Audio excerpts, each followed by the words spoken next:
இது இவருக்கு வர வேண்டும் என்று ஆண்டவன் நம்மை படைக்கிற பொழுதே எழுதிவிடுகிறான். அப்படித்தான் நான் நினைக்கிறேன். அப்படி எழுதுகிற விஷயத்தை பல பேர் சென்று அடைவதில்லை. அது வேறு ஒரு கொடுமை. நான் பல இடங்களிலே சொல்வதுண்டு, இந்த உலகத்திலே ஒவ்வொருவரையும் இந்த மண்ணுக்கு அனுப்புகிற பொழுது, எல்லா உயிர்களையும் இந்த மண்ணுக்கு அனுப்புகிற பொழுது ஆண்டவன் அந்தந்த உயிருக்கென்று ஏதாவது ஒரு தகுதியை படைத்துத்தான் அனுப்புகிறான். ஆற்றல் இல்லாதவர்கள் என்று இந்த உலகத்திலே ஒருவரும் இல்லை. ஒருவர் என்று நான் மனிதரை சொல்வது கூட தப்பு. ஒரு ஜீவராசி கூட இல்லை. எல்லோரிடமும் கடவுள் ஏதோ ஒரு ஆற்றலை வைத்துத்தான் அனுப்புகிறான். ஆனால் எனக்கு தரப்பட்ட ஆற்றல் என்ன என்று நம்மில் பலர் தெரிந்து கொள்வதில்லை. ஔவையார் ஒரு முறை ஒரு அரசனுடைய சபைக்கு போகிறார். அது புலவர் சபை. அந்த புலவர் சபையிலே இருந்த புலவர்கள் எல்லாரும் தங்களை தாங்களே வியந்து பாராட்டி செய்திகள் சொல்லி கொண்டிருந்தார்கள். நான் ராமாயணம் படித்திருக்கிறேன் என்றான் ஒருவன், நான் பாரதம் படித்திருக்கிறேன் என்றான் ஒருவன்.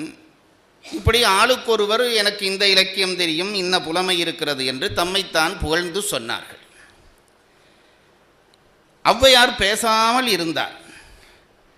அரசன் ஔவையாரின் முகம் பார்த்தான். அம்மா, நீ ஒன்றும் பேசவில்லையா என்று அவன் முகம் பார்த்தான். ஔவை எழுந்தாள். எழுந்து எல்லாரும் அரசனை பார்த்து பாடினார்கள். ஔவை அரசனை பார்க்காமல் அந்த புலவர்களை பார்த்தாள். புலவர்களை பார்த்து தம்மைத்தாம் வியக்குகிறார்கள். திருவள்ளுவன் சொன்னான், வியவக்க எஞ்ஞான்றும் தன்னை, என்ன தேவை வந்தாலும் உன்னை நீ வியந்து கொள்ளாதே என்று திருவள்ளுவன் சொன்னான். அந்த நெறியில் வந்தவள் அவள் சொன்னாள், அவள் இந்த புலவர்களை பார்த்து சொன்னாள், எங்களுக்கு இன்ன கெட்டித்தனம் இருக்கிறது, இன்ன ஆற்றல் இருக்கிறது என்று புகழ்ந்து கொள்கிறீர்களே புலவர்களே, இதெல்லாம் ஒரு பெருமைக்குரிய விஷயம் என்று நினைக்காதீர்கள். ஆற்றல் என்று பார்த்தால் நான் சொல்லப் போகிற ஆற்றல்களை கணக்கெடுங்கள் என்று ஒரு வரிசை சொன்னாள். அவள் சொன்ன வரிசை ரொம்ப சுவையானது. புலவர்கள் மனிதர்கள், அதிலேயும் மனிதர்களுக்குள்ளே அறிவிற்சிறந்தவர்கள். அவர்களோடு யாரை ஒப்பிடுகிறாள் என்றால் விலங்குகள், பூச்சிகளை எல்லாம் ஔவை ஒப்பிட்டாள். அவள் எப்போவுமே ஒரு குறும்பு பிடித்தவள் தானே. அதனாலே அவள் என்ன செய்கிறாள், எழும்ப உடனே சொன்னால், வான்குருவியின் கூடு, வல் அரக்கு தொல்கரையான், தேன் சிலம்பி யாவர்க்கும் செய்தறிதாள். இதுதான் அந்த வெண்பாவினுடைய முதல் 2 அடி. புலவர்களை பார்த்து சொன்னால், வான்குருவி கூடு பார்த்திருக்கிறீர்களா புலவர்களே? தென்னோலையிலேயோ பனை ஓலையிலேயோ அந்த வான்குருவி கூடு கட்டும். அந்த கூடு அப்படியே அந்தரத்திலே தொங்கும். ஒரு சின்ன இலைதான் அந்த மரத்திலே அந்த கூட்டை தொடுத்திருக்கும். அந்த கூட்டினுடைய வாயில் எப்படி இருக்கும் என்றால், அந்த கூடு இப்படி தொங்கினால் கீழ்ப்பக்கத்திலே அதனுடைய வாயில் அமைந்திருக்கும். நீங்களே நினைத்து பாருங்கள், இது முட்டாள்தனம் இல்லையா? பறவை கூடு கட்டுவது அதற்குள்ளே முட்டை போட்டு அடைகாப்பதற்காக. எப்பவும் கூடு இப்படி இருந்தால்தான் உள்ளே முட்டை போடலாம். கூட்டின் கீழ்ப்பகுதி ஓட்டையாக இருந்தால் போடுகிற முட்டையெல்லாம் தொப் என்று கீழே விழுந்துவிடும். ஆனால் அந்த குருவி என்ன செய்கிறது, ரொம்ப சின்ன குருவி, இப்படி தொங்கும்படியாக அந்த கூட்டை கட்டி வாசலை கீழே விட்டு அதற்குள்ளே தன் முட்டையையும் புலவர்களை பார்த்து கேட்டார். எழும்பி நின்ற புலவர்களிலே 60 பேர் உட்கார்ந்து விட்டார்கள். அவர்களுக்கு கோபம், யாராவது இன்னொரு புலவரோடு ஒப்பிட்டு நம்மை தாழ்த்தி இருந்தாலும் பரவாயில்லை, இந்த கிழவி ஒரு சிட்டுக்குருவியோடு ஒப்பிட்டு நம்மை தாழ்த்தி விட்டாளே என்று அவர்களுக்கு கோபம். இப்போ அடுத்ததாக சொன்னால், வான்குருவியின் கூடு என்று தொடங்கினால் அல்லவா, இப்போவும் கொஞ்சம் பேருக்கு உட்கார மனம் இல்லை, நாங்கள் கட்டிக்காரர்கள் தான் என்று நின்றார்கள். அவர்களை பார்த்து அவை சொன்னால், வல் அரக்கு தொல்கரையான் என்றாள். இந்த சின்ன கரையான் பூச்சி இருக்கிறதே, அதுக்கு இந்த சிட்டுக்குருவிக்காவது அழகு என்கின்ற ஒரு வலிமையான ஒன்று இருக்கிறது, அதை வைத்து அதை ஏதாவது செய்யலாம். இந்த கரையான் பூச்சி இருக்கிறதே, இப்படி நசித்தால் நசிந்து போகும், அவ்வளவு மென்மையானது, ஒரு புழு நசித்து போகும். ஆனால் நீங்கள் வீடுகளிலே பார்ப்பீர்கள், தேடி தேடி பெரிய மரம் தேர்ந்தெடுத்து நாங்கள் வீட்டிலே கதவு நிலை செய்வோம். இந்த கரையான் வந்து உள்ளே பூந்தால் ஒரு வாரத்திலே அதை தொட்டு பார்த்தால் அப்படியே கோதாக உளிர்ந்து கொட்டு போகிவிடும். இந்த கரையானை பார்த்து அவை சொல்கிறாள், அது தனக்கு கூடு கட்டுகிற அழகை பார்த்திருக்கிறீர்களா? மாடி மாடியாக கட்டி அதிலே ராணிக்கு ஒரு இடம், தனக்கு ஒரு இடம், சேவகனுக்கு ஒரு இடம் என்றெல்லாம் பிரித்து முதல் ஃப்ளாட்ஸ் கட்டினால் அவர்தான்.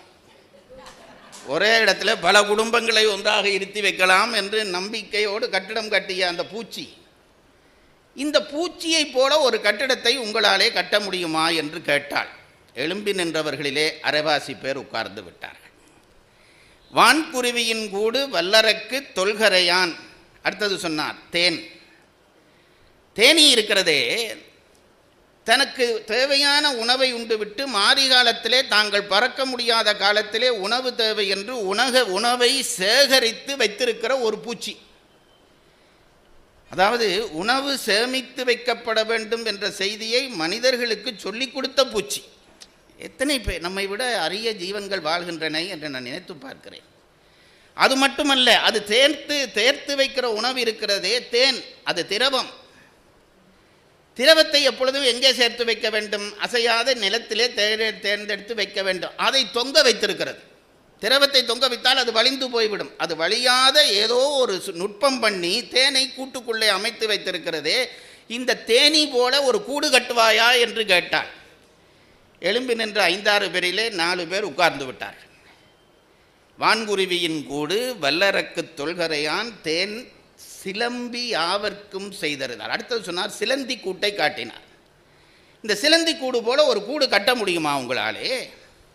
தன் எச்சிலையே நூலாக்கி தன்னை சுற்றி கூடு அமைத்து அந்த கூட்டையே தன்னுடைய வாழ்விடமாக்கி வெளியிலே போகாமல் பறந்து வருகிற பூச்சிகள் தானாக வந்து அகப்படும்படியாக செய்து அதையே தனது உணவு கூடமும் ஆக்கி இருக்கிறதே ஒரு பூச்சி. அந்த பூச்சி போல உன்னால் ஒன்று செய்ய முடியுமா?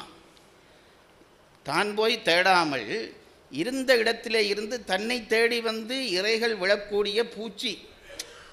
அரசியல்வாதிகளுக்கு அதுதான் முன்னுதாரணம்.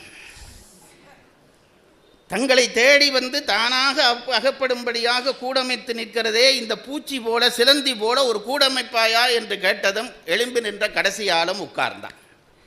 இதை சொல்லிவிட்டு ஔவையார் சொல்லுகிறாள், வான் குருவியின் கூடு வல்லரக்கு தொல்கரையான் தேன் சிலம்பி யாவர்க்கும் செய்தறிதாள் யாம் பெரிதும் வல்லோமே என்று வலிமை சொல்ல வேண்டாங்காள். நாங்கள் ரொம்ப கெட்டிக்காரர் என்று பேசாதீங்கடா சொல்லிவிட்டு சொன்னார். இந்த கடைசி ஔவையாருடைய ஈற்றடிகள் தான் அளவு. யாம் பெரிதும் வல்லோமே என்று வலிமை சொல்ல வேண்டாங்கால் எல்லோர்க்கும் ஒவ்வொன்று எளிது என்றார். இந்த உலகத்திலே படைக்கப்பட்ட ஒவ்வொருடமும் கடவுள் ஒரு ஆற்றலை கொடுத்துத்தான் படைத்திருக்கிறான். அப்போ ஆனால் எனக்கு ஆற்றல் இல்லையே என்று யாராவது சொன்னால் அவன் மூடன். உன்னிடமும் ஒரு ஆற்றல் இருக்கும், அதை நீ கண்டுபிடி. நான் ஆரம்பத்திலே சொன்னேனே, கடவுள் படைக்கிற பொழுதே ஒவ்வொருவனையும் இந்த பூமிக்கு அனுப்புகிற பொழுது அவனுக்குரிய பொக்கிஷத்தை முதல் அனுப்பி வைத்துவிட்டு தான் அவனை அனுப்புகிறார். நமக்கென்று ஒரு பொக்கிஷம் இருக்கிறது, இதை நம்புங்கள். நமக்கான பொக்கிஷம் இருக்கிறது. அந்த பொக்கிஷத்தை வைத்துவிட்டு, அந்த பொக்கிஷ பெட்டியை வைத்துவிட்டு வருகிற பொழுது நம் கையிலே சாவி, ஆற்றல் என்கின்ற சாவியை கொடுத்து அனுப்புகிறார். இந்த சாவியை கொண்டு போய் உன்னுடைய பெட்டியை திற, நீ வாழலாம்.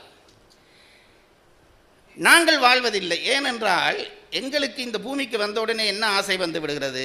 என் பெட்டியை திறக்க வேண்டும் என்பதல்ல நோக்கம், அவர் பெட்டியை நான் திறக்க வேண்டும். அப்படித்தான் பல பேர் நினைக்கிறார்கள். அவர் டாக்டரா, அவர் பிள்ளை டாக்டரா, நானும் டாக்டராக வேண்டும். நீ ஏன் நான் டாக்டராக வேண்டும்? எல்லாருமே டாக்டர் ஆகிவிட்டால் நோயாளி எங்கிருந்து கிடைப்பான்? அவர் என்ஜினியரா, நான் என்ஜினியராக வேண்டும். அது உன் தொழில் அல்ல, அது உன் தொழில். உனக்கென்று ஒரு பொக்கிஷ பெட்டகம் இருக்கிறது, அந்த சாவி உன் கையில் இருக்கிறது. தேடி அந்த பெட்டகத்தை கண்டுபிடித்து திறந்தாயானால் நீயும் இந்த உலகத்திலே தகுதியுள்ள ஒருவனாக வாழ முடியும். இதுதான் நம் தமிழர்கள் கண்டுபிடித்த ஒரு பேர் உண்மை. அந்த ஆற்றலை நாம் கண்டுபிடிக்க வேண்டும். எந்த ஆற்றல் எங்கே இருக்கிறது என்று கண்டுபிடித்து என் சாவி கொண்டு என் பெட்டியை திறக்க வேண்டும்.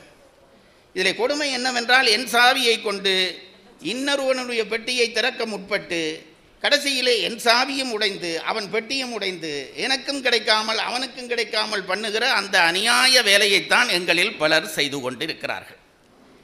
நான் சொல்லுகிறேன், தனக்குரிய ஆற்றல் எது என்று கண்டுபிடித்து அந்த ஆற்றலை வெளிக்கொண்டு வர வேண்டும். அப்படி கொண்டு வந்த பெரியவர்கள் பல பேர் நம் இனத்திலே இருந்தார்கள். கம்பன் அவரிலே முக்கியமானவன் என்பதை நாம் தெரிந்து கொள்ள வேண்டும். அவனுடைய ஆற்றல் அவனுக்கு தெரிந்தபடியால் அவன் யாருக்கும் அஞ்சவில்லை. அதுதான் ரொம்ப முக்கியம். பாருங்க, நாம் பல பேருக்கு பயப்படுகிறோம்.